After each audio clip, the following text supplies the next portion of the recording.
Greetings to all of you in Jesus' mighty name. യേശുക്രിസ്തുവിന്റെ ബലമുള്ള നാമത്തിൽ നിങ്ങൾക്ക് എല്ലാവർക്കും സ്നേഹവന്ദനം. Last week we saw this wonderful message from Joshua chapter 3 and verse 5. കഴിഞ്ഞ ആഴ്ച യോശുവയുടെ പുസ്തകത്തിലെ 3-ാം അധ്യായത്തിന്റെ 5-ാം വാക്യത്തിൽ നിന്നുള്ള വളരെ അനുഗ്രഹിക്കപ്പെട്ട സന്ദേശം നാം കേൾക്കുകയുണ്ടായി. The Lord is prophetically speaking to us as a church, and the Lord is saying, consecrate yourself, for tomorrow the Lord will do wonders among you.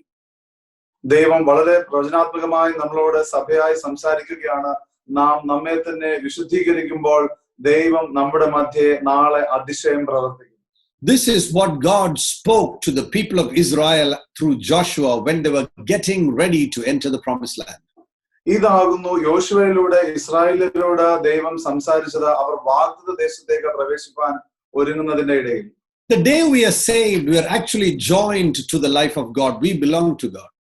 നാം രക്ഷിക്കപ്പെട്ടിരിക്കുന്ന ആ ദിവസം തന്നെ നാം ദൈവവുമായിട്ടുള്ള ജീവിതത്തോട് ഒന്നിച്ചു ചേർന്ന് ആയിരിക്കുന്നു. നാം ദൈവത്തിൻ്റെതാകുന്നു. We don't belong to ourselves. We are bought with a price. നാം ഒരിക്കലും നമ്മുടേതല്ല, ദൈവം നമ്മെ വിലയ്ക്ക് മേടിച്ചിരിക്കുന്നു. And so if we belong to God, God is now telling us, before I take you into the next level of blessing I have for you, consecrate yourself because I want to do wonders in your life. അതുകൊണ്ട് ദൈവം ഇപ്പോൾ നമ്മോട് പറയുകയാണ്, നിങ്ങൾ എന്റേതാകുന്നുവെങ്കിൽ നിങ്ങളെ അടുത്ത നിലവാരത്തിലുള്ള അനുഗ്രഹത്തിലേക്ക് ഞാൻ നയിക്കുന്നതിന് മുമ്പാകെ നിങ്ങൾ നിങ്ങളെ തന്നെ വിശുദ്ധീകരിച്ച് വേർതിരിക്കുക. The land of Canaan was a promise that God had given Israel. Canaan ദേശം എന്ന് പറയുന്നത് ഇസ്രായേലിയർക്ക് ദൈവം നൽകിയ വാഗ്ദത്ത ദേശമായിരുന്നു. God had set them free from Egypt, but they had not yet entered and possessed the promised land of Canaan. ദൈവം അവരെ മിസ്രൈമിൽ നിന്ന് വിടുവിച്ചു, എന്നാൽ അവർ കാനാൻ ദേശം എന്നത് ദൈവം വെച്ചിരിക്കുന്ന വാഗ്ദത്തമായിരിക്കുന്നതിലേക്ക് അവർ പ്രവേശിച്ചിട്ടില്ല. But before entering the promise, God was saying, I want you to consecrate yourself before you enter this promised land. അപ്പോൾ ആ വാഗ്ദത്ത ദേശത്തേക്ക് പ്രവേശിക്കുന്നതിന് മുമ്പാകെ ദൈവം അവരോട് പറയുകയാണ്, നിങ്ങൾ ഈ വാഗ്ദത്ത ദേശത്തേക്ക് പ്രവേശിക്കുന്നതിന് മുമ്പാകെ നിങ്ങൾ നിങ്ങളെ തന്നെ വിശുദ്ധീകരിക്കേണ്ടതുണ്ട്. The way before them was a challenging one. അവർക്ക് മുമ്പാകെയുള്ള വഴി എന്ന് പറയുന്നത് പ്രതിസന്ധികൾ നിറഞ്ഞതായിരുന്നു. There were many obstacles. അവർക്ക് മുമ്പാകെ വലിയ തടസ്സങ്ങൾ ഉണ്ടായിരുന്നു. But the one who promised them was faithful. എന്നാൽ അവരോട് വാഗ്ദത്തം നൽകിയ ദൈവം വിശ്വസ്തനായിരുന്നു. 40 years ago, when the 12 spies went in to check the land, only 2 believed that they could take the land. 40 വർഷങ്ങൾക്ക് മുമ്പ് 12 ചാരന്മാർ ആ ദേശത്ത് പ്രവേശിച്ച് അവർ ആ ദേശം നോക്കുവാൻ പോയപ്പോൾ 2 പേർ മാത്രമേ വിശ്വസിച്ചുള്ളൂ അവർക്ക് ആ ദേശം കൈയടക്കാൻ പറ്റുമെന്നുള്ളത്. But now 40 years later, many of them believed that God was going to help them get the promise into their life. എന്നാൽ 40 വർഷത്തിന് ശേഷം ഇപ്പോൾ അതിൽ അനേകർ വിശ്വസിക്കുന്നു ദൈവം ആ വാഗ്ദത്ത ദേശം അവർക്ക് നൽകുവാൻ പോകുന്നു എന്നുള്ളത്. Because the mighty one of Israel was going before them. കാരണം അവർക്ക് മുമ്പാകെ ഇസ്രായേലിന്റെ ശക്തനായ ദൈവം പോവുകയാണ്. So Joshua told the people, consecrate yourself because tomorrow God is going to do wonders among you. അതുകൊണ്ട് യോശുവ ഇസ്രായേലിനോട് പറയുകയാണ്, നിങ്ങൾ നിങ്ങളെ തന്നെ ശുദ്ധീകരിക്കണം, കാരണം യഹോവ നാളെ നിങ്ങളുടെ മധ്യേ ഒരു അതിശയം പ്രവർത്തിക്കുവാൻ പോകുന്നു. A wonder is something that is going to make the people really wonder. അതിശയം എന്ന് പറയുന്നത് നിശ്ചയമായും ജനങ്ങളെ അത്ഭുതം എന്നവണ്ണം അതിശയിപ്പിക്കുന്ന ഒരു കാര്യമാകുന്നു. So it had to be something that was out of the ordinary, an extraordinary thing that God was going to do. അത് നിശ്ചയമായും അസാധാരണമായിട്ടുള്ള പ്രവൃത്തി തന്നെ ആയിരിക്കണം. But God said, before I do the wonder, I want you to consecrate yourself before I do that wonder. എന്നാൽ ദൈവം പറയുകയാണ്, ഞാൻ ആ അതിശയം പ്രവർത്തിക്കുന്നതിന് മുമ്പാകെ നിങ്ങൾ നിങ്ങളെ തന്നെ ശുദ്ധീകരിക്കണം എന്നാണ് ഞാൻ ആഗ്രഹിക്കുന്നത്. God is desiring to do a wonder, and he desires for his people to be consecrated unto him as he does the wonders among them. ദൈവം അതിശയം പ്രവർത്തിക്കുവാൻ ആഗ്രഹിക്കുന്നു. ദൈവം തന്റെ ജനത്തിന്റെ ഇടയിൽ അതിശയം പ്രവർത്തിക്കുമ്പോൾ അവർ അതിനു മുമ്പാകെ തന്നിലേക്ക് അവർ വിശുദ്ധീകരിച്ച് വേർതിരിക്കപ്പെടണമെന്ന് ദൈവം ആഗ്രഹിക്കുന്നു. This new generation of Israel, they were ready to cross over. അപ്പോൾ ഈ ഇസ്രായേലിന്റെ പുതിയ തലമുറ എന്ന് പറയുന്നത് അവർ പുതിയ ദേശത്തേക്ക് പ്രവേശിപ്പാൻ ഒരുക്കമാണ്. But they had not been circumcised like their fathers. എന്നാൽ അവർ തങ്ങളുടെ പിതാക്കന്മാരെ പോലെ പരിച്ഛേദന ഏറ്റവരായിരുന്നില്ല. They were not yet ready in the flesh, but they knew it that they're going to possess the land in their spirit. അവരുടെ ജഡത്തിൽ അവർ ഒരുക്കത്തോടെ അല്ലായിരുന്നെങ്കിൽ പോലും അവരുടെ ആത്മാവിൽ അവർക്ക് ഉറപ്പുണ്ടായിരുന്നു അവർ വാഗ്ദത്തദേശത്തേക്ക് പ്രവേശിക്കുവാൻ പോകുന്നു എന്നുള്ളത്. They were a new generation. അവർ ഒരു പുതിയ തലമുറയായിരുന്നു. They saw the promises of God. അവർ ദൈവത്തിന്റെ വാഗ്ദത്തങ്ങൾ They കണ്ടിരുന്നു. saw the provision of God in the wilderness. അവർ മരുഭൂമിയിൽ ദൈവത്തിൻ്റെതായിട്ടുള്ള കരുതൽ അനുഭവിച്ചിരിക്കുന്ന They തലമുറയാണ്. saw the power of God upon their lives. അവരുടെ ജീവിതത്തിൽ ദൈവത്തിന്റെ ശക്തി അവർ വെളിപ്പെട്ട് കണ്ടിരിക്കുന്നു. They did not have a slave mentality, അവർക്ക് അടിമത്തത്തിന്റെ മനോഭാവമല്ല but ഉണ്ടായിരുന്നത്. they had a sonship mentality. എന്നാൽ അവർക്ക് പുത്രത്വത്തിൻ്റെതായിട്ടുള്ള മെന്റാലിറ്റിയാണ് ഉണ്ടായിരുന്നത്. They were expecting miracles to happen from God. അവർ പ്രതീക്ഷിച്ചു ദൈവം തങ്ങൾക്ക് വേണ്ടി അത്ഭുതം ചെയ്യുമെന്ന്. They were ready for battle. Our യുദ്ധത്തിനായിട്ട് ഒരുക്കത്തോടെ They had godly order. അവർക്ക് ദൈവിക ക്രമം ഉണ്ടായിരുന്നു. And they had a leader in Joshua who was going to take them into the promised land. അതോടൊപ്പം തന്നെ ഈ വാഗ്ദത്ത ദേശത്തേക്ക് അവരെ നയിക്കുവാൻ തക്കവണ്ണമുള്ള ഒരു നേതാവ് യോശുവ അവരോടൊപ്പം ഉണ്ടായിരുന്നു. But God had one more thing that he wanted them to do. എന്നാൽ ദൈവത്തെ സംബന്ധിച്ച് അവർ ഒരു കാര്യം കൂടെ ചെയ്യണമെന്നുള്ളത് ദൈവത്തിന്റെ ആഗ്രഹമായിരുന്നു. God wanted them to be circumcised in the flesh and make a covenant with God. അവർ ജഡത്തിൽ പരിച്ഛേദനയേറ്റ് ദൈവത്തോട് ഒരു ഉടമ്പടിയിൽ ആയിരിക്കണമെന്ന് ദൈവം അവരെ കുറിച്ച് ആഗ്രഹിച്ചു. 40 years ago, their fathers had made a covenant with God. 40 വർഷങ്ങൾക്ക് മുമ്പ് അവരുടെ പിതാക്കന്മാർ ദൈവവുമായിട്ട് ഒരു ഉടമ്പടി ചെയ്തു. In Exodus chapter 19, we see where God makes a covenant with the fathers of Israel at Sinai, Mount Sinai in the wilderness. പുറപ്പാട് പുസ്തകത്തിന്റെ 19-ാം അധ്യായത്തിൽ നമുക്ക് കാണുവാൻ കഴിയുന്നു ഈ ഇസ്രായേലിലെ പിതാക്കന്മാർ ദൈവവുമായിട്ട് ഒരു ഉടമ്പടി ചെയ്യുകയാണ് സീനായ് മലയിൽ വെച്ച്. There he says, I brought you out of Egypt to make you my own possession, and there I will make you a kingdom of priests and a holy nation. അവിടെ ദൈവം പറയുകയാണ് ഞാൻ നിങ്ങളെ മിസ്രൈമിൽ നിന്ന് വിടുവിച്ച എന്റെ ജനമാക്കുവാൻ തക്കവണ്ണം അതിശയം ചെയ്തു. അവിടെ ഞാൻ നിങ്ങളെ രാജത്വത്തിൻ്റെതായിട്ടുള്ള രാജകീയമായിട്ടുള്ള ജനമാക്കുമെന്ന് പറയുകയാണ്. So it was prophetic upon Israel that they are going to be a royal priesthood and a holy nation. അപ്പോൾ ഇസ്രായേലിനെ സംബന്ധിച്ച് അത് വളരെ പ്രവചനാത്മകമായിട്ടുള്ള പ്രഖ്യാപനമായിരുന്നു. അവർ രാജകീയ പുരോഹിത വർഗമാകുമെന്നും ഒരു വിശുദ്ധ ജനമാകുമെന്നുള്ളത്. And God said, just like you are being consecrated right now, if you consecrate yourself, I want you to wash your robes and be ready, because on the third day, I'm going to do something mighty in your midst. ദൈവം അവിടെ ഇസ്രായേലിനോട് പറയുകയാണ്, നിങ്ങൾ നിങ്ങളെ തന്നെ വിശുദ്ധീകരിച്ച് നിങ്ങൾ അപ്രകാരം പ്രവർത്തിക്കുമ്പോൾ മൂന്നാം ദിവസം ദൈവം അവരുടെ മധ്യേ ഒരു അതിശയം And the fire of God came upon the mountain, and God gave them the commandments of God. ദൈവത്തിൻ്റെതായുള്ള അഗ്നി ആ മലമുകളിൽ വന്നുകൊണ്ട് ദൈവം അവർക്ക് ആ ന്യായപ്രമാണത്തിൽ നൽകും. And yet they disobeyed God. അതിനുശേഷവും അവർ ദൈവത്തെ അനുസരിച്ചില്ല. 40 years later, now they were being called to a new place of consecration, another generation. 40 വർഷത്തിന് ശേഷം മറ്റൊരു തലമുറയായിരിക്കുന്ന ഈ കൂട്ടത്തിനെ വേറെ ഒരു വിശുദ്ധീകരണത്തിലേക്ക് വേർതിരിക്കുവാൻ തക്കവണ്ണം ദൈവം വിളിക്കുകയാണ്. Because their fathers had died in the wilderness, now God wanted to renew a covenant with the sons. കാരണം അവരുടെ പിതാക്കന്മാർ ഇപ്പോൾ മരുഭൂമിയിൽ മരിച്ചിരിക്കുന്നു. എന്നാൽ ദൈവത്തിന് ഈ പുതിയ തലമുറയുമായിട്ട് അവരുടെ മക്കളുമായിട്ട് ദൈവത്തിന് ഒരു ഉടമ്പടി ചെയ്യുവാൻ ആഗ്രഹമാകുന്നു. I want to tell the same thing with every one of you listening. God wants to make a covenant with every one of you because he believes that this is the time of another generation. ഞാൻ ഇന്ന് എന്നെ കാണുന്ന ഓരോ വ്യക്തികളോടും പറയട്ടെ, ദൈവം നിങ്ങൾ ഓരോരുത്തരുമായ ഒരു ഉടമ്പടിയിലായിരിക്കാനായിട്ട് ആഗ്രഹിക്കുന്നു. കാരണം ഇത് വളരെ വ്യത്യസ്തമായിട്ടുള്ള ദൈവിക ചലനത്തിന്റെ ഒരു സമയമായിരിക്കുന്നു. God began to lead them into 4 different things in their life. അവരുടെ ജീവിതത്തിൽ ദൈവം വ്യത്യസ്തമായിട്ടുള്ള 4 കാര്യങ്ങളിലേക്ക് അവരെ ദൈവം നയിക്കുകയാണ്. The first thing God tells them in Joshua 3:5, I want you to consecrate yourself. ഏറ്റവും ആദ്യമായിട്ട് യോശുവയുടെ പുസ്തകത്തിൽ 3-ാം അധ്യായത്തിന്റെ 5-ാം വാക്യത്തിൽ ദൈവം പറയുകയാണ്, നിങ്ങളെ തന്നെ ശുദ്ധീകരിക്കണമെന്ന് ഞാൻ ആഗ്രഹിക്കുന്നു. Before God ever using anyone, he always asks us to come to a place of consecration, submitting our lives to him. ദൈവം ഏതെങ്കിലും ഒരു വ്യക്തിയെ എടുത്തുപയോഗിക്കുന്നതിന് മുമ്പാകെ ദൈവം ആ വ്യക്തിയോട് ആവശ്യപ്പെടുന്ന ഒരു കാര്യമാകുന്നു തന്റെ ജീവിതത്തെ പൂർണ്ണമായും വേർതിരിച്ച് ശുദ്ധീകരിച്ച് ദൈവത്തിന് സമർപ്പിക്കുവാൻ തക്കവണ്ണം. Soon after this consecration, God did a miracle for them.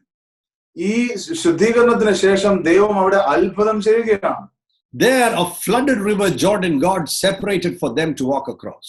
അവിടെ ആ ഒരു വെള്ളപ്പൊക്കമുള്ളതായിട്ടുള്ള യോർദാൻ അവിടെ അവർക്ക് കടന്നു പോകുവാൻ തക്കവണ്ണം രീതിയിൽ അത്ഭുതത്തിന് പാത്രമാവുകയാണ്. And the whole people of Israel crossed over into the promised land. ഇസ്രായേലർ മുഴുവൻ അവിടെ വാഗ്ദത്ത ദേശത്തേക്ക് അതിലൂടെ പ്രവേശിക്കുകയാണ്. After God did this miracle for them, he asks them for the second step. After the consecration, he says, I want you now to renew the covenant.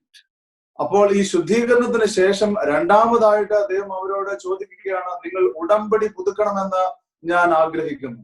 Every time God brings us to a place of consecration, he wants us to that consecration to lead to renewing a covenant with God. ഓരോ പ്രാവശ്യവും ദൈവം നമ്മെ വിശുദ്ധീകരണത്തിലേക്ക് കൊണ്ടെത്തിക്കുമ്പോൾ ദൈവത്തിന്റെ ആഗ്രഹം ആ വിശുദ്ധീകരണം നമ്മെ വീണ്ടും ഒരു പുനഃസമർപ്പണം അല്ലെങ്കിൽ ദൈവവുമായിട്ടുള്ള ഉടമ്പടിയെ പുതുക്കുന്നതായിട്ടുള്ള ഒരു അനുഭവത്തിലേക്ക് നയിക്കണം എന്നുള്ളതാകുന്നു. The first thing Israel did after they crossed the Jordan was that they came to Gilgal. At Gilgal, they all circumcised the men among them.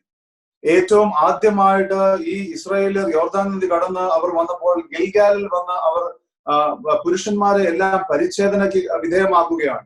There was a suffering in the flesh to be set apart unto God. ദൈവത്തിന് വേണ്ടി വേർതിരിക്കപ്പെടുവാനായിട്ട് ജഡത്തിൽ അവർക്ക് അവിടെ ഒരു വില കൊടുക്കേണ്ടി വന്നു, അല്ലെങ്കിൽ ഒരു കഷ്ടം അനുഭവിക്കേണ്ടതായിട്ട് വന്നിരിക്കുന്നു. There were going to be battles and sufferings in the days ahead, but consecration always led and pointed towards a covenant with God. അവിടെ വരുവാനിരിക്കുന്ന നാളുകളിൽ യുദ്ധങ്ങളുണ്ട്, വലിയതായിട്ടുള്ള കാര്യങ്ങൾ ഇനി ചെയ്യുവാനുണ്ട്. എന്നാൽ എല്ലായ്പ്പോഴും ശുദ്ധീകരണം എന്ന് പറയുന്നത് ദൈവവുമായിട്ടുള്ള ആ ഉടമ്പടി പുതുക്കുന്നതിലേക്ക് നയിക്കുന്നതാകണം. The moment they made a covenant with God, at that place across the Jordan, the manna that they were familiar with for 40 years stopped in the land, the promised land. അപ്പോൾ ദൈവവുമായിട്ട് അവർ ആ ഒരു ഉടമ്പടി ചെയ്ത സമയത്ത് 40 വർഷത്തോളം അവർക്ക് പരിചയമായിരുന്ന ആ മന്ന എന്ന് പറയുന്നത് അവിടെ അത് നിന്നിരിക്കുന്നു. Now God began to bring them to a place of natural produce, not a supernatural provision alone. അപ്പോൾ ദൈവമാണെങ്കിലോ ഈ സമയത്ത് സ്വാഭാവികമായിട്ട് കാര്യങ്ങളുള്ള വസ്തുവകളുള്ള ഒരു സ്ഥലത്തേക്ക് കൊണ്ടുവന്നിരിക്കുന്നു, അമാനുഷികമായിട്ടുള്ള കരുതലിനതായിട്ടുള്ള മണ്ഡലത്തിലല്ല. Now they had to walk by faith, but not in the supernatural alone. They had to walk by faith in God's natural process of covenant blessing. അവർക്ക് അമാനുഷികമായിട്ടുള്ള തലത്തിലല്ല, എന്നാൽ സ്വാഭാവികമായിട്ടുള്ള കാര്യത്തിൽ തന്നെ ആ ഉടമ്പടിയുടേതായിട്ടുള്ള അനുഗ്രഹത്തിൽ വിശ്വാസത്തോടുകൂടെ നടക്കേണ്ട രീതിയിലേക്ക് ദൈവം കൊണ്ടുവന്നിരിക്കുകയാണ്. They were able to believe God for supernaturally manna falling from heaven. അവർ അമാനുഷികമായ നിലവാരത്തിൽ സ്വർഗത്തിൽ നിന്ന് മന്ന പൊഴിയുന്നതിൽ അവർക്ക് ദൈവത്തെ വിശ്വസിക്കുവാൻ കഴിഞ്ഞു. But after they came into the promised land, they had to believe God for God blessing the natural process of sowing and reaping. എന്നാൽ അവർ വാഗ്ദത്തദേശത്ത് വന്നതിന് ശേഷം വളരെ സ്വാഭാവികമായിട്ടുള്ള വിതയ്ക്കുക കൊയ്യുക ഈ പ്രക്രിയയിൽ ദൈവത്തെ വിശ്വസിക്കേണ്ടതായിട്ട് വന്നു. God was bringing a new covenant that was saying, if you will obey my commandments, I will bless you, says the Lord. ദൈവം വളരെ സ്വാഭാവികമായിട്ടുള്ള പുതിയ നിലവാരത്തിലുള്ള ഉടമ്പടിയുടേതായിട്ടുള്ള അനുഗ്രഹത്തിലേക്ക് അവരെ കൊണ്ടുവരികയാണ്. നിങ്ങൾ എന്നെ അനുസരിച്ചാൽ ഞാൻ നിങ്ങൾക്ക് അനുഗ്രഹങ്ങൾ നൽകുമെന്നുള്ളത്. This was a new level of maturity God was asking from them. ഇത് അവരിൽ നിന്ന് ദൈവം ആവശ്യപ്പെടുന്ന ഒരു പുതിയ നിലവാരത്തിലുള്ള പക്വതയായിരുന്നു. From being naturally spoon-fed with manna to now working with your hands and expecting the work of your hands to be blessed by God. ഉദാഹരണത്തിന് ദൈവം സ്പൂണിൽ മന്ന കൊടുക്കുന്നത് പോലെ അവരുടെ ജീവിതത്തിലേക്ക് അനുഗ്രഹങ്ങൾ വന്നിരിക്കുന്നു. അതിൽ നിന്ന് മാറ്റം വന്ന് ഇപ്പോൾ അവരുടെ കരങ്ങൾ കൊണ്ട് അധ്വാനിച്ച് ദൈവത്തെ മാനിച്ച് അനുഗ്രഹത്തിലേക്ക് പ്രവേശിക്കേണ്ട സാഹചര്യത്തിലേക്ക് അവരെ കൊണ്ടെത്തിച്ചിരിക്കുന്നു. It was a new kind of leading, not the way they were led till now. അവർ ഇതുവരെ എപ്രകാരം നയിക്കപ്പെട്ടുവോ അതുപോലെ അല്ല ഈ പുതിയ നിലവാരത്തിലുള്ള ഈ നേതൃത്വം എന്ന് പറയുന്നത്. In all our lives, in a similar way, once we consecrate our lives, God wants that consecration to lead to a new covenant. ഇതുപോലെ തന്നെ നാം ഓരോരുത്തരുടെയും ജീവിതത്തിൽ നാം നമ്മെ തന്നെ വിശുദ്ധീകരിച്ച് വേർതിരിക്കുമ്പോൾ ദൈവത്തിന് ആഗ്രഹം ആ വേർതിരിക്കൽ അല്ലെങ്കിൽ ശുദ്ധീകരണം നമ്മളെ ആ ഉടമ്പടിയുടെ പുതുക്കത്തിലേക്ക് നയിക്കണമെന്നുള്ളതാകും. Romans chapter 8 verse 14 says, for all those are being led by the Spirit, they are the sons of God. റോമാലേഖനത്തിന്റെ 8-ാം അധ്യായത്തിന്റെ 14-ാം വാക്യം പറയുന്നു, പരിശുദ്ധാത്മാവിനാൽ നടത്തപ്പെടുന്നവർ ദൈവത്തിന്റെ മക്കളാകുന്നു. This new Spirit-led life was a life of maturity. ഈ പരിശുദ്ധാത്മാവിന്റെ നേതൃത്വത്തിലുള്ള നടത്തം അല്ലെങ്കിൽ ആ ജീവിതമാകുന്നു പക്വതയുടെ ജീവിതം എന്ന് പറയുന്നത്. Many people still want every day for God to do the supernatural and do not want to move to a place of maturity where God begins to even bless the natural. ഇന്നും പല വ്യക്തികൾക്ക് ദൈവം അമാനുഷികമായി അവരുടെ ജീവിതത്തിൽ എല്ലാം ചെയ്തു കൊടുക്കണം എന്നുള്ളതാണ് ആഗ്രഹം. എന്നാൽ സ്വാഭാവികമായി ദൈവത്തിന്റെ കൽപ്പനകൾ അനുസരിച്ച് അനുഗ്രഹിക്കപ്പെടുന്ന നിലവാരത്തിലേക്ക് വരുവാൻ അവർക്ക് താല്പര്യമില്ല. God wants to bless the work of your hands. ദൈവത്തിന് നിങ്ങളുടെ കൈകളുടെ പ്രവൃത്തിയെ അനുഗ്രഹിക്കാൻ ആഗ്രഹമുണ്ട്. He not only wants to do miracles for you, he wants you to become a miracle. ദൈവത്തിന് നിങ്ങളുടെ ജീവിതത്തിൽ അത്ഭുതം ചെയ്യുവാൻ മാത്രമല്ല ആഗ്രഹം, എന്നാൽ നിങ്ങൾ തന്നെ ഒരു അത്ഭുതമാകണമെന്ന് ദൈവം ആഗ്രഹിക്കുന്നു. He wants your ideas to become miracle ideas. He wants your work to be a miracle work. He wants you to be a miracle. നിങ്ങളുടെ ആശയങ്ങൾ വളരെ അത്ഭുതകരമായ ആശയങ്ങളാകണമെന്നും നിങ്ങളുടെ പ്രവൃത്തി, നിങ്ങളുടെ ജോലി ഒരു അത്ഭുതകരമായ നിലവാരത്തിലാകണമെന്നും നിങ്ങൾ തന്നെ ഒരു അത്ഭുതമാകണമെന്ന് ദൈവം ആഗ്രഹിക്കുന്നു. Even in this season of your life, God wants to bring a new beginning in your life. ഈ കാലത്തിലും നിങ്ങളുടെ ജീവിതത്തിൽ ഒരു പുതിയ ആരംഭം ദൈവം ആഗ്രഹിക്കുകയാണ്. That is why every child of God must be somebody who hears the voice of God and is led by the Spirit of God. അതുകൊണ്ടാണ് ഓരോ ദൈവവേദലും തീർച്ചയായും പരിശുദ്ധാത്മാവിനെ കേൾക്കുകയും പരിശുദ്ധാത്മാവിനാൽ നയിക്കപ്പെടുകയും ചെയ്യുന്ന വ്യക്തിയായിരിക്കണം. Every battle they were going to face in the coming days, there was going to be a different strategy. They could not afford to not hear the voice of God. അവർ വരുവാനിരിക്കുന്ന ഓരോ ദിവസത്തെയും യുദ്ധത്തിന് വ്യത്യസ്തമായിട്ടുള്ള നയതന്ത്രങ്ങളായിരുന്നു. അവർക്ക് ദൈവത്തിൽ നിന്ന് കേൾക്കാതെ യുദ്ധത്തിന് പോകുക ഒരിക്കലും അതൊരു ഓപ്ഷൻ ആയിരുന്നില്ല. In the same way in your life, God wants you now with this covenant that you be Spirit-filled and Spirit-led, and for every battle God will give you a new strategy. അതുപോലെ തന്നെ ദൈവമായിട്ട് ഉടമ്പടി പുതുക്കിയിരിക്കുന്ന നിങ്ങളെ സംബന്ധിച്ച് ദൈവം ആഗ്രഹിക്കുന്നത് ആത്മാവിൽ നിറഞ്ഞ, ആത്മാവിൽ നയിക്കപ്പെട്ട മുമ്പാകെയുള്ള ഓരോ യുദ്ധത്തിനും വളരെ വ്യക്തമായിട്ടുള്ള നയതന്ത്രങ്ങൾ ദൈവം നിങ്ങൾക്ക് നൽകുന്നതായിരിക്കും. After a consecration and renewing a covenant, the next thing that happened to them is that conflicts and battles came into their life. വിശുദ്ധീകരണത്തിന് ശേഷം, ആ ഉടമ്പടിയെ പുതുക്കിയതിനു ശേഷം അടുത്തതായിട്ട് അവരുടെ ജീവിതത്തിൽ വന്നത് പോരാട്ടങ്ങളും പ്രശ്നങ്ങളുമായിരുന്നു. But when that came, God of the covenant stood with them. എന്നാൽ ആ പ്രയാസങ്ങൾ വന്നപ്പോൾ ഉടമ്പടിയുടേതായിട്ടുള്ള ദൈവം അവരോടൊപ്പം നിന്നു. The first battle we see in Joshua chapter 6 that was against the land of Jericho. ആദ്യമായിട്ടുള്ള ആ യുദ്ധം എന്ന് പറയുന്നത് യെരിഹോ ആ പട്ടണത്തിനെതിരെ ആയിരുന്നു. They had battles in the promised land. When God takes you into a promised land, it does not mean there will be no battles. വാഗ്ദത്ത ദേശത്ത് അവർക്ക് നിശ്ചയമായും പോരാട്ടത്തിനാണ് അനുഭവം ഉണ്ടായിരുന്നു. ദൈവം നിങ്ങളെ ഒരു വാഗ്ദത്തത്തിലേക്ക് നയിക്കുമ്പോൾ അവിടെ പോരാട്ടം ഇല്ല എന്ന് ഒരിക്കലും അർത്ഥമില്ല. But in the midst of those battles, the God of your battle will stand for you. എന്നാൽ ആ പോരാട്ടത്തിൻ്റെതായിട്ടുള്ള നടുവിൽ പോരാട്ടങ്ങളുടേതായിട്ടുള്ള ദൈവമായിരിക്കുന്ന ഈ ദൈവം നിങ്ങളോടൊപ്പം ഉണ്ടായിരിക്കും. Before the battle of Jericho in Joshua chapter 6, at the end of Joshua chapter 5, God gives Joshua an angelic visitation. യോശുവയുടെ പുസ്തകത്തിന്റെ 6-ാം അധ്യായത്തിൽ ആ യെരിഹോ പട്ടണത്തിൻ്റെതായിട്ടുള്ള പോരാട്ടം നടക്കുന്നതിന് മുമ്പാകെ യോശുവയുടെ പുസ്തകം 5-ാം അധ്യായത്തിൽ അവിടെ ഒരു ദൂതനാൽ ദൈവം തന്നെ ഒരു ദർശനം നൽകുകയാണ്. They crossed the Jordan into the promised land. അവർ യോർദാൻ കടന്ന് വാഗ്ദത്തദേശത്തേക്ക് പ്രവേശിച്ചു. They circumcised their flesh and renewed a covenant with God. അവരുടെ ജഡത്തിൽ അവർ പരിച്ഛേദനയേറ്റ ദൈവവുമായിട്ടുള്ള ഉടമ്പടി അവർ പുതുക്കി. And they were going to begin a season of battles. അവർ ഒരു യുദ്ധത്തിന്റെ കാലം തന്നെ അവിടെ തുടങ്ങുവാൻ പോവുകയാണ്. But before they got into those battles, God sent the angel who was the commander of the armies of God to encounter Joshua. അപ്പോൾ എന്നാൽ അവർ ആ യുദ്ധത്തിന്റെ കാലത്തിലേക്ക് പ്രവേശിക്കുന്നതിന് മുമ്പാകെ യോശുവയിലേക്ക് ദൈവത്തിന്റെ സൈന്യങ്ങളുടെ ഒരു പ്രധാന ദൂതനെ തന്നെ ദൈവം യോശുവയിലേക്ക് അയക്കുകയാണ്.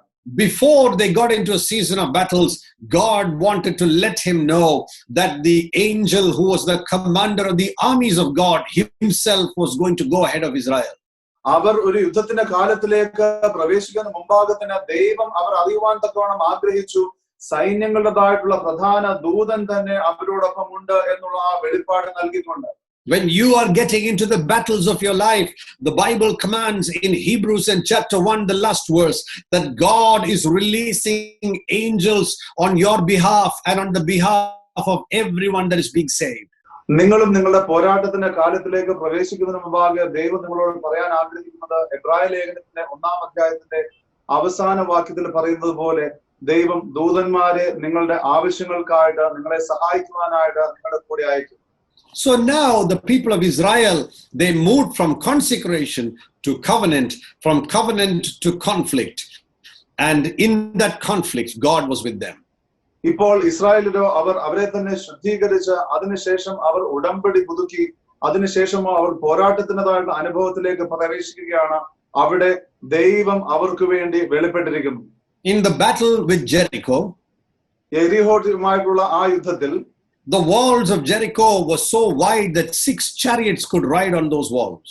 യെരിഹോയുടേതായിട്ടുള്ള മതിലുകൾ എന്ന് പറയുന്നത് വളരെ വീതിയുള്ളതായിരുന്നു. 6 രഥങ്ങൾക്ക് അതിന്റെ മുകളിലൂടെ പോകുമായിരുന്നു. Rahab's house was on the wall of Jericho. റാഹാബിന്റേതായിട്ടുള്ള ഭവനം ആ മതിൽ തന്നെ ആയിരുന്നു. Was inside, that means the whole house was inside the wall. അതിന്റെ അർത്ഥം എന്ന് പറയുന്ന ആ മുഴുവൻ ഭവനം തന്നെ ആ മതിൽ തന്നെ ആയിരുന്നു. And then God tells the people of Israel, don't go to battle there, just go around the city every day, around those walls, and on the 7th day, go 7 times and shout a loud shout to God. അപ്പോൾ ദൈവം ഇസ്രായേലിനോട് പറയുകയാണ്, നിങ്ങൾ അവരുമായി യുദ്ധത്തിനായിട്ട് പോകരുത്, നിങ്ങൾ ആ മതിലിന് ചുറ്റും നിങ്ങൾ 6 ദിവസം നടക്കുക, അതിനുശേഷം 7-ാം ദിവസം നിങ്ങൾ ഉച്ചത്തിൽ ആർപ്പിടുക. And when they shouted a loud shout, the walls came down and God gave the city into their hands. അങ്ങനെ അവർ ഉച്ചത്തിൽ ആർപ്പിട്ടപ്പോൾ ആ മതിലുകൾ തകർന്ന് ദൈവം ആ ദേശത്തെ അവർക്ക് നൽകുകയാണ്. When we are in a covenant with God, God begins to fight our battles for us. നാം ദൈവവുമായിട്ട് ഉടമ്പടി ബന്ധത്തിലായിരിക്കുമ്പോൾ നമ്മുടേതായിട്ടുള്ള യുദ്ധങ്ങളെ ദൈവം ഏറ്റെടുത്ത് പൊരുതുവാൻ തുടങ്ങും. But we have to carefully listen to the instructions of the Lord for every battle and every new strategy. എന്നാൽ ഓരോ യുദ്ധത്തിനും ആവശ്യമായിരിക്കുന്ന നിർദ്ദേശങ്ങൾ വളരെ ശ്രദ്ധയോടുകൂടെ നാം ദൈവത്തിൽ നിന്ന് കേൾക്കേണ്ടത് ആവശ്യമാകും. If they consecrate themselves, അവരെ തന്നെ വിശുദ്ധീകരിച്ചുവെങ്കിൽ, and they make a covenant with God, അവർ ദൈവവുമായിട്ട് ഉടമ്പടി സ്ഥാപിച്ചു, they will definitely face conflicts in their life. അവർ നിശ്ചയമായും അവരുടെ ജീവിതത്തിൽ യുദ്ധങ്ങൾ ഉണ്ടാകാം, പോരാട്ടങ്ങൾ ഉണ്ടാകാം. But God will fight that battle for them and they will conquer and overcome because of God. എന്നാൽ ദൈവത്തിന്റെ സാന്നിധ്യമുള്ളത് കൊണ്ട് ദൈവം ആ പോരാട്ടങ്ങളെ ഏറ്റെടുക്കുന്നതുകൊണ്ട് അവർ ജയിച്ച് തീർച്ചയായും കീഴടക്കുക തന്നെ ചെയ്യും. God was resetting everything for the people of Israel. ദൈവം ഇസ്രായേൽ ജനത്തിന് കാര്യങ്ങളെല്ലാം വീണ്ടും പുനഃക്രമീകരിക്കുകയാണ്. He was bringing a new beginning into their life, from the life of slavery into a life of sonship. ദൈവം അവരെ പുതിയൊരു നിലവാരത്തിലേക്ക് നയിക്കുകയായിരുന്നു, അടിമത്തത്തിൽ നിന്ന്. Every time there is a great mess, God wants to again reset things in the lives of people. ഓരോ പ്രാവശ്യവും വ്യക്തികളുടെ ജീവിതത്തിൽ വലിയ ആശയക്കുഴപ്പമുള്ളപ്പോൾ, പ്രശ്നങ്ങളുള്ളപ്പോൾ അവിടെ ഒരു പുനഃക്രമീകരണം കൊണ്ടുവരാൻ ദൈവം ആഗ്രഹിക്കുന്നു. This was a reset for the people of Israel. ഇത് ഇസ്രായേലിനെ സംബന്ധിച്ച് വീണ്ടും ഒരു ക്രമീകരണത്തിൻ്റെതായിട്ടുള്ള സമയമായിരുന്നു. When Adam and Eve sinned, God had to press the reset button in the relationship with them. ആദവും ഹവ്വയും പാപം ചെയ്തപ്പോൾ അവരുമായിട്ടുള്ള വ്യക്തിബന്ധത്തിൽ ദൈവത്തിന് ആ റീസെറ്റ് ബട്ടൺ അമർത്തേണ്ടതായിട്ട് വന്നു. And he had to send Jesus for the sins of the world. ലോകത്തിന്റെ പാപങ്ങൾക്കായിട്ട് യേശുവിനെ അയക്കേണ്ടതായിട്ടും വന്നു. Every time God has to press the reset button, God looks for a man or a people or a church that will consecrate themselves to God. ഓരോ പ്രാവശ്യവും ദൈവത്തിന് ആ reset button അമർത്തുന്നതായിട്ട് വരുമ്പോൾ ദൈവത്തിന് വേണ്ടി സമർപ്പിക്കപ്പെട്ട ഒരു മനുഷ്യനെ അല്ലെങ്കിൽ ഒരു കൂട്ടത്തെ അല്ലെങ്കിൽ ഒരു സഭയെ ദൈവം അന്വേഷിക്കുന്നു. In Genesis chapter 6 verse 9, the Bible says Noah was a righteous man, blameless in his time. ഉൽപ്പത്തി പുസ്തകത്തിന്റെ 6-ാം അധ്യായത്തിന്റെ 9-ാം വാക്യത്തിൽ വചനം ഇപ്രകാരം പറയുന്നു, നോഹ ദൈവവും മുമ്പാകെ നീതിമാനും കളങ്കമില്ലാത്തവനുമായിരുന്നു. And Noah walked with God. Noah ദൈവത്തോടൊപ്പം നടന്നു. What a testimony about a man of consecration. എത്രമാത്രം സമർപ്പിക്കപ്പെട്ടിരിക്കുന്ന ഒരു മനുഷ്യനെ കുറിച്ചുള്ള ഒരു സാക്ഷ്യമാകുന്നു. Noah walked in this place of consecration. Noah ഈ സമർപ്പണത്തിനതായിട്ടുള്ള സ്ഥാനത്ത് അല്ലെങ്കിൽ മനോഭാവത്തോടുകൂടെ നടന്നു. And to such a person, God comes and says, now I want to make a covenant with you. അതുപോലെയുള്ള ഒരു വ്യക്തിയുടെ അടുത്തേക്ക് ദൈവം വന്ന് പറയുകയാണ്, ഞാൻ നീയുമായി ഒരു നിയമം ചെയ്യുവാൻ അല്ലെങ്കിൽ ഉടമ്പടി ചെയ്യുവാൻ ആഗ്രഹിക്കുന്നു. I will establish my covenant with you and you shall enter the ark. നീയുമായിട്ടുള്ള എന്റെ നിയമം അല്ലെങ്കിൽ ഉടമ്പടി ഞാൻ സ്ഥാപിക്കും, ഉറപ്പിക്കും. നീ പെട്ടകത്തിനകത്ത് പ്രവേശിക്കും. You and your family will enter into that covenant. നീയും നിന്റെ കുടുംബവും ആ പെട്ടകത്തിനകത്തേക്ക് അല്ലെങ്കിൽ ഉടമ്പടിയിൽ പ്രവേശിക്കും. That consecration led Noah to a life of obedience, that God told him to build an ark. Even though he didn't understand what it was, he still went ahead and built it. ആ ശുദ്ധീകരണം എന്ന് പറയുന്നത് നോഹയെ നയിച്ചത് അനുസരണത്തിന്റെ ഒരു ജീവിതശൈലിയിലേക്കാണ്. തനിക്ക് വ്യക്തമായി എന്താകുന്ന ഒരു പെട്ടകം എന്നുള്ളത് അറിയില്ലെങ്കിൽ പോലും താൻ അത് ചെയ്ത് അത് പൂർത്തിയാക്കി. Genesis 6:22 says, thus Noah did according to all that God commanded him. ഉൽപ്പത്തി പുസ്തകത്തിന്റെ 6-ാം അധ്യായത്തിന്റെ 22-ാമത്തെ വാക്യം ഇപ്രകാരം പറയുന്നു, ദൈവം തന്നോട് കൽപ്പിച്ചതൊക്കെയും നോഹ ചെയ്തു, അങ്ങനെ തന്നെ അവൻ ചെയ്തു. After his obedience, God began to send a storm in their lives. തന്റെ അനുസരണത്തിന് ശേഷം ദൈവം അവരുടെ ജീവിതത്തിൽ ഒരു വലിയ കൊടുങ്കാറ്റിന്റെ അനുഭവം കൊണ്ടുവരികയാണ്. Covenant people are not storm free. ഉടമ്പടി വ്യക്തികൾ എന്ന് പറയുന്നത് അവരുടെ ജീവിതത്തിൽ പ്രശ്നങ്ങൾ ഇല്ലാത്തവരല്ല, കാറ്റുകൾ ഇല്ലാത്തവരല്ല. But they are storm proofed. എന്നാൽ ഇതിന് അവരെ തകർക്കുവാൻ കഴിയാത്ത രീതിയിൽ അവർ സ്റ്റോം പ്രൂഫ്ഡ് ആയിരിക്കുന്ന ആൾക്കാരാകുന്നു. Where God is in the storm with them and surrounds them on every side. ഏത് കാറ്റിന്റെ ഇടയിലും അല്ലെങ്കിൽ നടുവിലും ദൈവം അവരെ പൂർണ്ണമായ വലയം ചെയ്ത് സംരക്ഷിക്കുകയാണ്. For 40 days and nights it began to rain and all the water filled the earth. 40 രാവും പകലും മഴ പെയ്ത് ആ പ്രദേശം മുഴുവൻ വെള്ളത്താൽ നിറഞ്ഞിരിക്കുകയാണ്. The storm was terrible and all of mankind and animals on the land died in the storm. ആ കാറ്റ് വളരെ ഭീകരമായിരുന്നു. അതോടൊപ്പം തന്നെ ജീവജാലങ്ങളെല്ലാം ചത്തൊടുങ്ങി. And Noah and his family were protected in the ark because God of covenant was with them.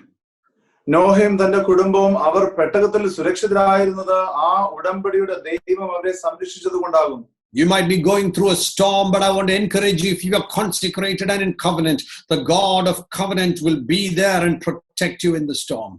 നിങ്ങൾ ഇന്ന് ചിലപ്പോൾ ഒരു കൊടുങ്കാറ്റിന്റെ അനുഭവത്തിന് നടുക്കായിരിക്കാം. എന്നാൽ ഞാൻ നിങ്ങളെ പ്രത്യേകമായി ഓർമ്മിപ്പിക്കട്ടെ, നിങ്ങൾ വിശുദ്ധീകരിച്ച് വേർതിരിച്ച് ഈ ദൈവവുമായിട്ടുള്ള ഉടമ്പടിയിലായിരിക്കുന്ന ഒരു വ്യക്തിയാകുന്നുവെങ്കിൽ ഈ ദൈവം നിങ്ങളെ കാത്തുകൊള്ളും. The Bible says for a whole year they were in that ark. വചനം പറയുന്നു ഒരു പൂർണ്ണ വർഷം തന്നെ അവർ ആ പെട്ടകത്തിനകത്തായിരുന്നു. Until the waters receded. ആ വെള്ളം ഇറങ്ങുന്നത് വരെ. But the God of covenant protected them and brought new life and blessed them. എന്നാൽ ആ ഉടമ്പടിയുടേതായിട്ടുള്ള ദൈവം അവരെ കാത്ത് അവരെ അനുഗ്രഹിച്ച് അവരുടെ പുതിയ ജീവൻ കൊണ്ടുവരികയാണ്.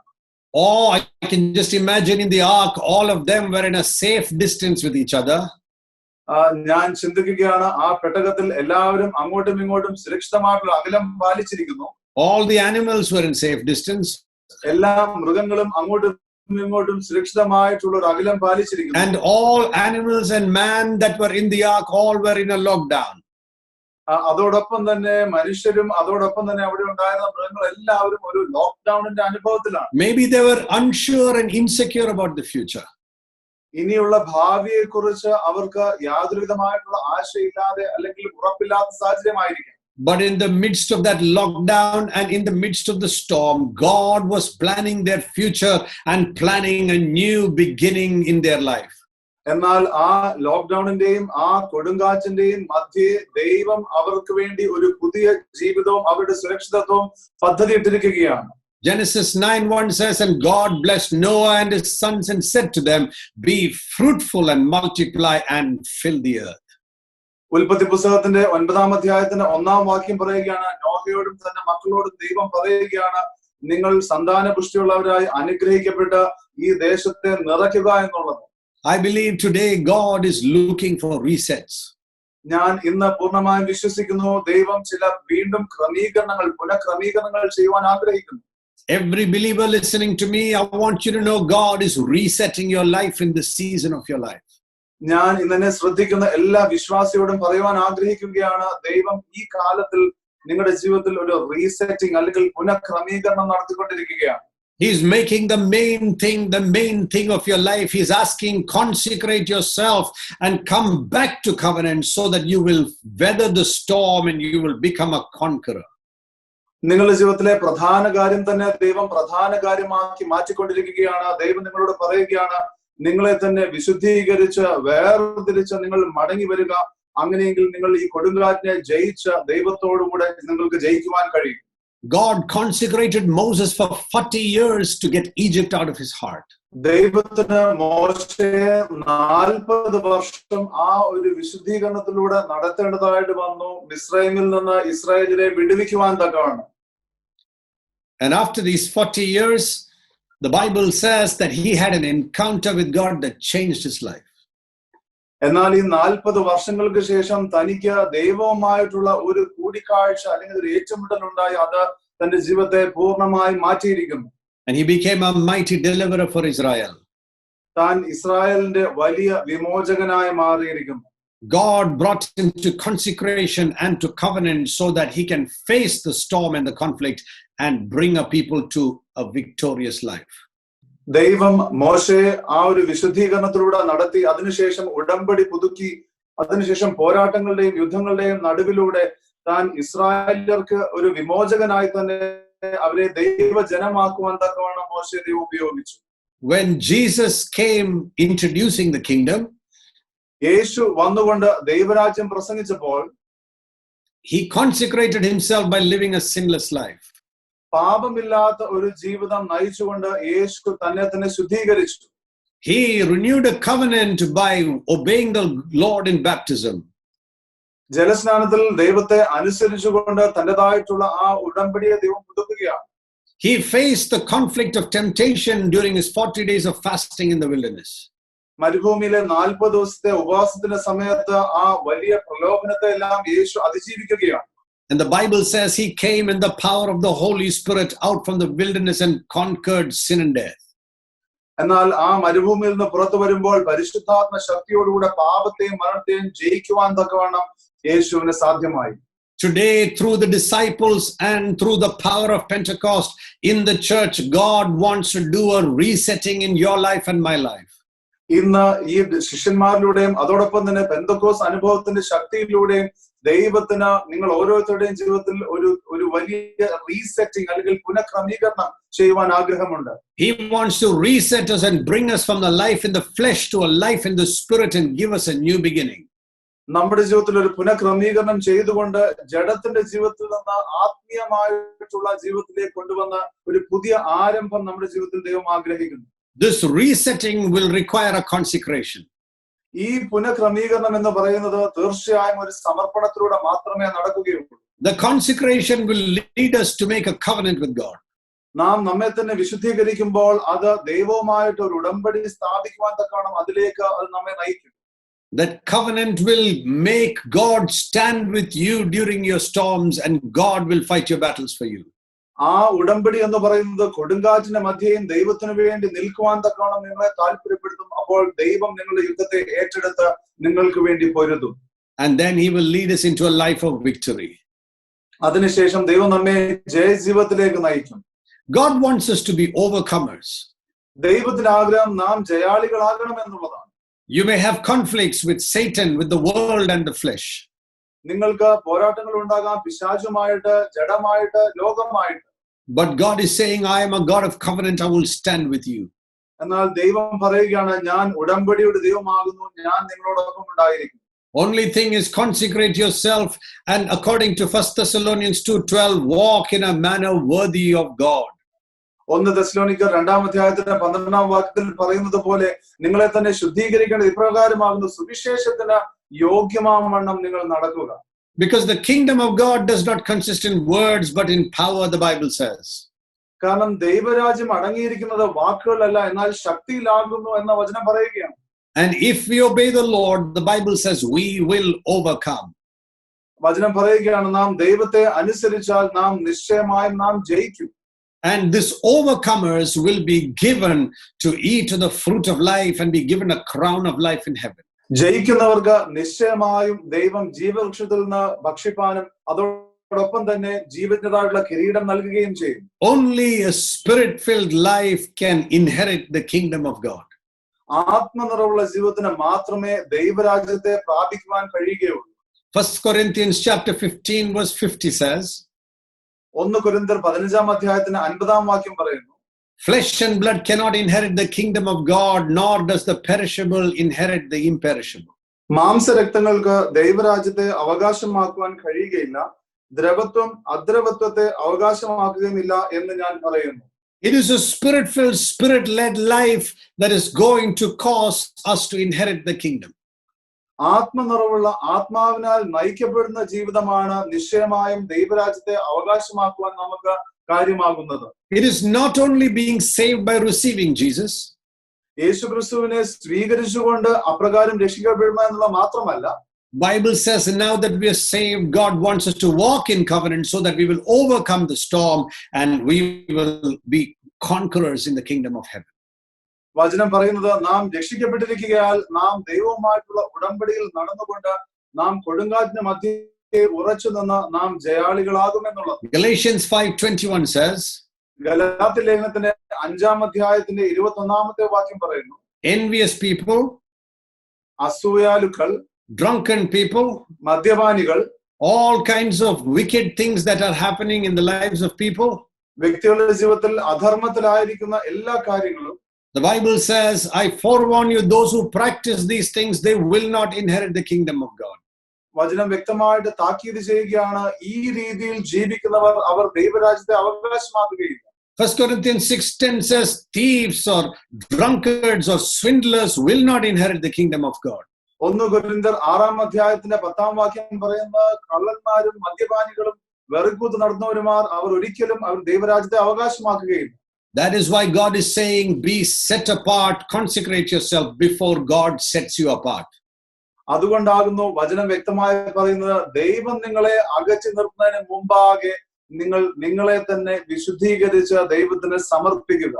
In Matthew's Gospel 25 verse 31 to 46, മത്തായിയുടെ സുവിശേഷം 25-ാം അധ്യായത്തിന്റെ 31 മുതൽ 46 വരെയുള്ള വാക്യങ്ങൾ, the Bible says, when the Son of Man comes, all the nations will be gathered before him. മനുഷ്യപുത്രൻ വരുമ്പോൾ നിശ്ചയമായും രാജ്യങ്ങൾ മുഴുവൻ അവന്റെ മുമ്പാകെ നിൽക്കും. And he will separate the sheep and the goat. അവൻ ചെമ്മരിയാടുകളെയും കോലാടുകളെയും വേർതിരിക്കുമെന്ന് പറയുകയാണ്. The sheep on his right and the goats on his left. ചെമ്മരിയാടുകളെ വലത്തുഭാഗത്തും കോലാടുകളെ ഇടതുഭാഗത്തും നിർത്തും. And then the king will tell the sheep, those of you that are blessed by my Father, inherit the kingdom prepared for you. അപ്പോൾ രാജാവ് ചെമ്മരിയാടുകളോട് പറയും, എന്റെ പിതാവിനാൽ അനുഗ്രഹിക്കപ്പെട്ടവർ നിങ്ങൾ ആകുന്നു, നിങ്ങൾ നിശ്ചയമായും ദൈവരാജ്യത്തെ അവകാശമാക്കും. And Jesus tells them, I was hungry, you fed me. I was thirsty, you gave me to drink. I was naked, you gave me clothes. I was in prison, you came and visited me. അപ്പോൾ യേശു അവരോട് പറയുകയാണ്, എനിക്ക് വിശന്നു, നിങ്ങൾ ഭക്ഷിപ്പാൻ തന്നു, ദാഹിച്ചു, നിങ്ങൾ കുടിപ്പാൻ തന്നു, ഞാൻ അതിഥിയായിരുന്നു, നിങ്ങൾ എന്നെ ചേർത്തുകൊണ്ടു, നഗ്നനായിരുന്നു, നിങ്ങൾ എന്നെ ഉടുപ്പിച്ചു, ഞാൻ തടവിലായിരുന്നു, നിങ്ങൾ എന്നെ കാണുവാൻ വന്നു. And the Bible says, when you did it for the least of them, you did it for me. വചനം പറയുകയാണ്, നിങ്ങൾ എളിയവനിൽ ഒരുവന് വേണ്ടി നിങ്ങൾ അത് ചെയ്യുമ്പോൾ നിങ്ങൾ അത് എനിക്ക് വേണ്ടി ചെയ്തിരിക്കുന്നു. But to the goats he said, you didn't do anything of these for me. എന്നാൽ കോലാടുകളോട് ദൈവം പറയുകയാണ്, നിങ്ങൾ ഇതൊന്നും എനിക്ക് വേണ്ടി ചെയ്തില്ല. To them, the sheep and the goat were not the believer and the unbeliever. It was the believer who lived a consecrated life and the believer who did not care about loving Jesus and walking with Jesus.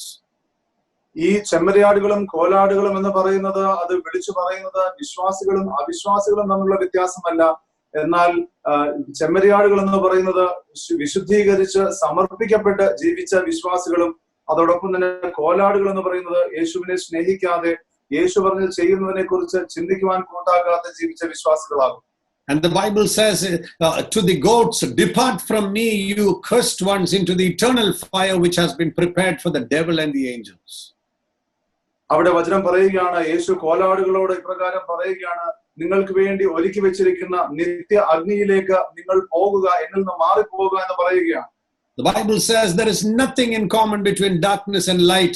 God wants us to live like the sheep, obeying the word of God and living and taking care of people and blessing the household of faith. വചനം വ്യക്തമായിട്ട് പറയുകയാണ്, പ്രകാശത്തിനും അന്ധകാരത്തിനും പൊതുവായിട്ട് ഒന്നുമില്ല. ദൈവത്തിന് ആഗ്രഹം നാം ചെമ്മരിയാടുകളെ പോലെ ജീവിക്കണമെന്നാകുന്നു. വ്യക്തികളെ സ്നേഹിച്ചും ദൈവത്തെ അനുസരിച്ചും ദൈവത്തിൻ്റെതായിട്ടുള്ള കുടുംബത്തിന്റെ കാര്യങ്ങൾ നോക്കിക്കൊണ്ട് നാം ജീവിക്കണമെന്ന് ദൈവം ആഗ്രഹിക്കുന്നു. Psalm 1 says, how blessed is the man who does not walk in the counsel of the wicked, or stand in the path of sinners, or sit in the seat of scoffers. സങ്കീർത്തനം 1-ാം അധ്യായത്തിന് 1-ാം വാക്യം പ്രകാരം പറയുകയാണ്, ദുഷ്ടന്മാരുടെ ആലോചന പ്രകാരം നടക്കാതെയും പാപികളുടെ വഴിയിൽ നിൽക്കാതെയും പരിഹാസികളുടെ ഇരിപ്പിടത്തിൽ ഇരിക്കാതെയും ചെയ്യുന്നവൻ. അവനെ കുറിച്ച് പറയുകയാണ്. And his delight is in the law of the Lord, and his law he meditates day and night. അവന്റെ സന്തോഷം എന്ന് പറയുന്നത് ഈ ന്യായപ്രമാണത്തെ ധ്യാനിക്കുന്ന, അവൻ രാപ്പകൽ ഈ ന്യായപ്രമാണം ധ്യാനിച്ചുകൊണ്ടിരിക്കുന്നു. He will be like a tree that is firmly planted by the waters, bearing fruit in season. Whatever he does shall prosper. അവൻ ആറ്റരികത്ത് നട്ടിരിക്കുന്ന വൃക്ഷം പോലെയും തക്ക കാലത്ത് ഫലം കായ്ക്കുന്ന പോലെ തന്നെ ഒരു വൃക്ഷമായിരിക്കും. അവൻ ചെയ്യുന്നതൊക്കെയും സാധിക്കുമെന്ന് സങ്കീർത്തകൻ പറയുകയാണ്. Finally, the Bible says there is going to be a great eternal reset. ഏറ്റവും ഒടുവിലായിട്ട് വചനം പറയുകയാണ്, നിത്യമായിട്ടുള്ള ഒരു പുനഃക്രമീകരണം നടക്കുവാൻ പോകുന്നു. The heavens and earth were made by God, the Bible says. സ്വർഗവും ഭൂമിയും ദൈവത്താൽ സൃഷ്ടിക്കപ്പെട്ടുവെന്ന് വചനം പറയുകയാണ്. But 2 Peter 3:7 says, by his word, the present heaven and earth is reserved for fire. 2 പത്രോസ് 3-ാം അധ്യായത്തിന്റെ 7-ാം വാക്യം പറയുന്നു, ദൈവത്തിന്റെ വാക്കിനാൽ ഇപ്പോഴുള്ള സ്വർഗങ്ങളും ഭൂമിയും അഗ്നിക്കിരയാകുവാൻ പോകുന്നു. And verse 10 says, the day of the Lord will come like a thief in the night when nobody is expecting. 10-ാമത്തെ വാക്യം പ്രകാരം പറയുകയാണ്, ആരും പ്രതീക്ഷിക്കാത്ത സമയത്ത് ദൈവത്തിൻ്റെതായിട്ടുള്ള ദിവസം കള്ളനെ പോലെ വരുമെന്നുള്ളത്. And we must live in such a way that we are hastening the coming of the Lord. നാം ആ രീതിയിൽ ജീവിക്കേണ്ടത് ആവശ്യമാകുന്നു, കർത്താവിന്റെ വരവിന് തിടുക്കം കൂട്ടുന്ന രീതിയിൽ. And we must look forward to a new heaven and earth. നാം പുതിയ സ്വർഗത്തിനും പുതിയ ഭൂമിക്കുമായിട്ട് നാം നോക്കി പാർക്കുന്നവരായിരിക്കണം. Where God will finally reign in majesty and glory. അവിടെ ദൈവം തന്റെ വലിയ തേജസ്സിൽ താൻ നയിക്കുന്നതായിട്ടുള്ള ജീവിക്കുന്നതായിട്ടുള്ള സാഹചര്യം. If Jesus is going to reign mighty in the heavens, യേശു സ്വർഗത്തിൽ ബലവാനായി വാഴുവാൻ പോകുന്നുവെങ്കിൽ, and if no ungodly, unrighteous people, no swindlers, no one is going to be entering the kingdom of heaven, അധർമ്മം പ്രവർത്തിക്കുന്ന ദുഷ്ടതയിൽ നടക്കുന്ന ആരും ദൈവരാജ്യത്തിൽ പ്രവേശിക്കാൻ പോകുന്നില്ല എങ്കിൽ, then we who are alive and waiting for his coming, let us live a life that is consecrated to God. അങ്ങനെയെങ്കിൽ നാം യേശുവിന്റെ വരവിനായി നോക്കി പാർക്കുന്നവർ ദൈവത്തിൻ്റെതായിട്ടുള്ള ജീവിതത്തിൽ നാം ഏറ്റവും വിശുദ്ധീകരിച്ച രീതിയിൽ നമുക്ക് ജീവിക്കാം. This is a great time to reset our lives. ഇത് ഈ സമയം എന്ന് പറയുന്നത് നമ്മുടെ ജീവിതത്തെ ഏറ്റവും അനുഗ്രഹിക്കപ്പെട്ട രീതിയിൽ പുനഃക്രമീകരിക്കുവാനുള്ള അവസരമാകും. Reset your relationship with God. ദൈവവുമായിട്ടുള്ള നിങ്ങളുടെ വ്യക്തിബന്ധത്തെ നിങ്ങൾ പുനഃക്രമീകരിക്കുക. Reset your relationships with your family. നിങ്ങളുടെ കുടുംബവുമായിട്ടുള്ള വ്യക്തിബന്ധങ്ങളെ നിങ്ങൾ യഥാസ്ഥാനപ്പെടുത്തുക. Reset your relationships with the church. സഭയുമായിട്ടുള്ള നിങ്ങളുടെ വ്യക്തിബന്ധം അത് നിശ്ചയമായും പുനഃക്രമീകരിക്കുക. God wants to bless you. ദൈവം നിങ്ങളെ അനുഗ്രഹിക്കുവാൻ ആഗ്രഹിക്കുന്നു. So let us consecrate ourselves. അതുകൊണ്ട് നാം നമ്മെ തന്നെ വിശുദ്ധീകരിച്ച് വേർതിരിച്ച് and renew this covenant with God. ദൈവവുമായിട്ടുള്ള നമ്മുടെ ഉടമ്പടിയെ നമുക്ക് പുതുക്കാം. And God will fight your battles for you and make you an overcomer and a conqueror. ദൈവം നിങ്ങളുടേതായിട്ടുള്ള യുദ്ധങ്ങളെ, പോരാട്ടങ്ങളെ ഏറ്റെടുത്ത് അത് പൊരുതി നിങ്ങളെ ജയാളികളായി കീഴടക്കുന്നവരായി ദൈവം നിങ്ങളെ മാറ്റും. God bless you as you go into an entire week and a year of walking a consecrated life unto God. അനുഗ്രഹിക്കപ്പെട്ട ഒരു പുതിയ ആഴ്ചയിലേക്കും പുതിയൊരു വർഷത്തിലേക്കും നിങ്ങൾ പ്രവേശിക്കുമ്പോൾ നിശ്ചയമായും വിശുദ്ധീകരിച്ച് വേർതിരിച്ച് ദൈവത്തിനു കൂടെ ജീവിക്കുവാൻ തക്കവണ്ണം കർത്താവ് നിങ്ങളെ അനുഗ്രഹിക്കുമാറാകട്ടെ.